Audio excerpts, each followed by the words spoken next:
Embora não seja um consenso entre os cinéfilos mais inflamados, onde uma parte o considera o melhor diretor da atualidade, enquanto outra é taxativa ao considerá-lo superestimado, uma coisa não pode ser negada acerca de Christopher Nolan. Seus filmes não subestimam seus espectadores, exigindo deles atenção a todo momento, em especial em suas conclusões, que consistentemente deixam o público em estado de reflexão e questionamento.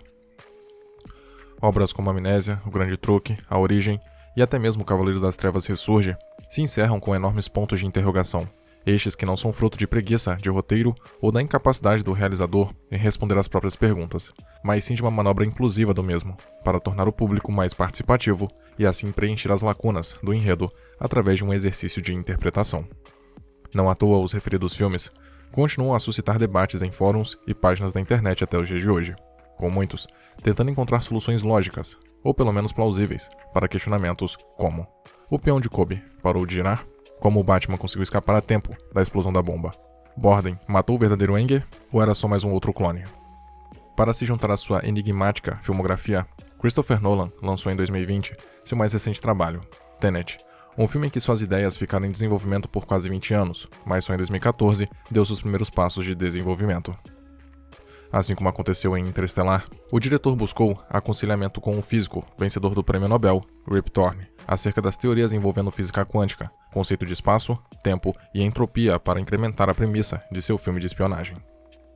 Além dos desafios em manter uma acuidade científica e torná-la acessível para boa parte do público, o diretor precisou confrontar a situação caótica enfrentada pelo cinema devido à pandemia da Covid-19, que estava impossibilitando os lançamentos de filmes em seu formato original, com muitos estúdios adotando a distribuição via canais de streaming. Nolan, no entanto, se recusou a lançar o filme fora das salas de cinema, algo que dividiu opiniões e que resultou em uma bilheteria abaixo das expectativas, mais satisfatória para o cenário atual. Como em boa parte de seus filmes, a trama se inicia com uma cena bombástica de ação, envolvendo um assalto em uma ópera, com um agente secreto, apenas conhecido como o protagonista, recolhendo um estranho artefato para logo em seguida ser capturado por mercenários. Após o torturarem, o espião consegue engolir uma pílula de cianeto de potássio, conforme procedimento padrão de agências de espionagem secretas. No entanto, a pílula não o mata, apenas o deixa em coma, pois se tratava de um teste de lealdade e recrutamento para a organização Tenet, uma agência secreta que estuda e combate fenômenos envolvendo a inversão da entropia de determinados objetos. Em outras palavras, a organização foi criada em um futuro não muito distante, onde o mundo foi possivelmente destruído pela Terceira Guerra Mundial, e para impedir isso, a agência usa uma máquina criada para inverter a entropia de armas e até pessoas, fazendo com que elas desobedeçam à segunda lei da termodinâmica, onde a entropia sempre se eleva em uma direção, saindo de um sistema ordenado e pouco energizado para outro de maior energia e desordem. Não se trata de uma viagem no tempo propriamente dita, visto que não é possível alterar eventos passados, mas sim de redirecionar elementos aos seus estados iniciais, tal como uma bala que volta ao pente de um revólver. Munido dessa informação, o protagonista se junta a um agente da CIA, chamado Neil, e suas investigações o levam a Andrei Sator, um oligarca russo que no passado encontrou o mesmo artefato que o protagonista coletou na ópera.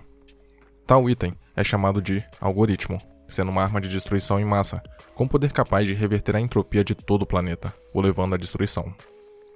Formada de 3 partes, Andrei pretende destruir o mundo usando tal arma, pois, segundo os agentes do futuro que o contrataram, essa pode ser a única maneira de impedir as mudanças climáticas que condenaram sua realidade, preferindo sacrificar todos os humanos de tempos passados para dar uma chance em seu futuro. Foram tais fatores que não só deram origem à organização Tenet, como levaram à escolha do protagonista em impedir que tais planos se concretizem, devendo este recolher as partes do algoritmo e salvar o planeta, contando com a ajuda de Kate, ex-mulher de Sator, e Neil, que parece conhecer muito sobre o passado do protagonista. Sendo uma espécie de derivado da franquia 007, mas adicionando elementos de física quântica para a equação, Tenet não foi tão bem recebido por público e crítica quanto obras anteriores de Nolan, que criticaram a narrativa excessivamente rebuscada e confusa do longa, sua duração e o distanciamento emocional entre os espectadores e todos os seus personagens. Todos, exceto por um deles, Neil.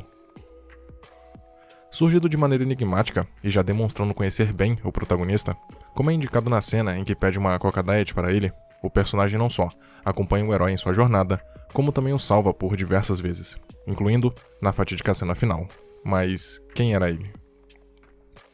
Durante o diálogo final entre o protagonista e Neil, este revela que foi recrutado pelo próprio no futuro, e que sua amizade havia começado muito antes de quando ele imagina, ou como Neil descreve, que há um futuro em seu passado. Devido a isso, muitos fãs teorizaram que Neil é na realidade o filho de Cat, Max, pois seu nome seria uma abreviação de Maximilian, que em francês se troca o segundo A por um E, e invertendo o nome fica Neil Mixon, que abreviado vira Neil.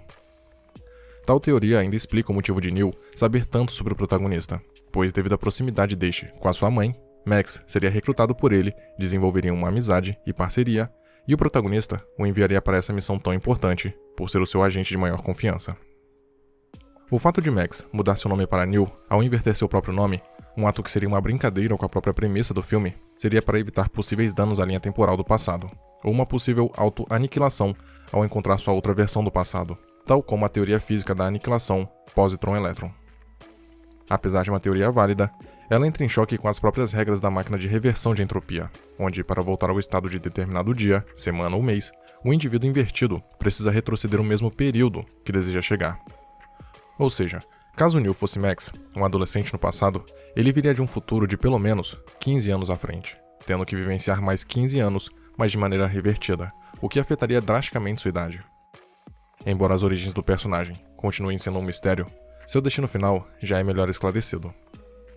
Durante a manobra de pinça temporal, onde os soldados do Grupo Vermelho e os invertidos do Grupo Azul realizam um ataque simultâneo para tornar seguro o local da última parte do algoritmo, o protagonista chega ao túnel onde ele se encontra, mas um dos agentes de Sator já está no local, prestes a deixar o dispositivo pronto para a detonação, que ocorrerá quando o antagonista morrer, ativando assim o algoritmo. Praticamente sem esperanças de impedi-lo, um soldado invertido fica no caminho da bala, que mataria o protagonista, se sacrificando por ele e ainda abrindo a porta para que o mesmo conseguisse levar as partes do algoritmo para longe do local, salvando assim o mundo.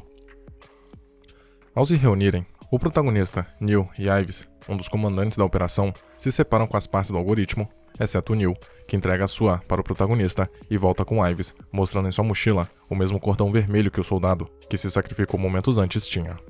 Assim nos é revelado que foi ele quem se colocou no caminho da bala para proteger seu amigo, e agora deveria seguir o mesmo caminho para que tudo ocorra conforme o planejado. Além disso, o protagonista descobre que foi ele quem enviou Neil no futuro para ajudá-lo na missão, e posteriormente, que ele também era o responsável por criar a organização Tenet.